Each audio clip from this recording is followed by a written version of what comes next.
විශේෂිත පොහොර කියන නම ඕගොල්ලෝ අහලා ඇති. නමුත් මොනවද මේ විශේෂිත පොහොර?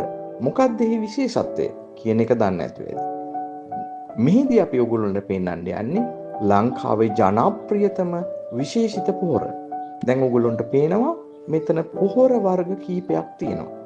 ඒකෙදි ඔස්මකෝට්, ග්‍රෝමෝ, යාරා කියලා විවිධ නම් වලින් තියෙනවා. ඉතින් මොකක්ද මේකේ විශේෂත්වය? මේකේ තියෙන විශේෂත්වය තමයි මේ එක පොහොර කැටයක පෝෂක වර්ග එකකට වැඩි අඩංගු වෙලා තියෙනවා. විශේෂයෙන්ම යාරමිලා කොම්ප්ලෙක්ස් ගත්තාම පෝෂක වර්ග 9ක්. ඇල්බර්ට් සොලියුෂන් ගත්තාම පෝෂක වර්ග 12ක්.